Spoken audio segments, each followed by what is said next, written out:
今天带你们去9块9吃个牛杂，哎呦，好久没有吃到这么平靚正的东西了。南宁人的吃吃喝喝3斤，那分分钟的呢。搞个牛蛋啊，要个蛋，这个多大啊3个口味一样1斤。好的。过来看一下呗。你好，这是飞饼吗？阿姆，你是从印度来的吗？阿姆是从印度学习归来，所以叫做印度阿姆飞饼。搞一个吧，飞饼，阿姆飞的。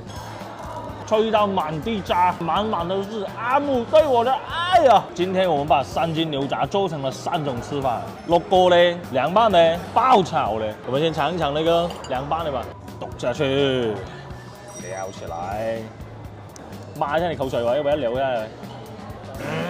哇！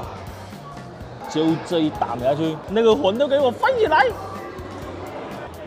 真过瘾，这个它的那个酸跟咸5分啊！我喜欢那种脆插插那个部分，一咬就嘎啦嘎啦嘎啦这样香啊！我们看一下那个爆炒的，嘿嘿，很少在牛杂店呢吃到这样爆炒的，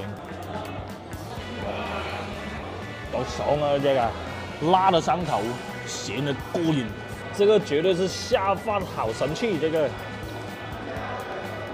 一啖牛杂，一啖饭，晚上你跟你的友仔都看得棒了。它是有点那种青辣椒加红椒，然后还有那个酸笋豆豉那种味道。你说它有老有味吧，但是的话呢，它又偏向于紫苏味更浓郁一点那种感觉。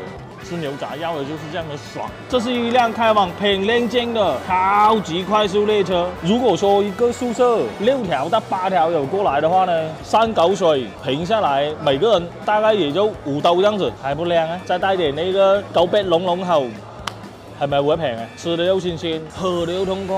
來啦，到6個的地方了，什麼都來一點。生料多的就是要大雜燴啦，散開一點，敲它2下。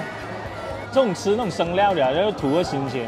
得了，哎呦，食齊飯咯，開心啊，今晚啊！如果說你也喜歡這樣的那個牛雜3吃的話，這裡絕對是一個好選擇。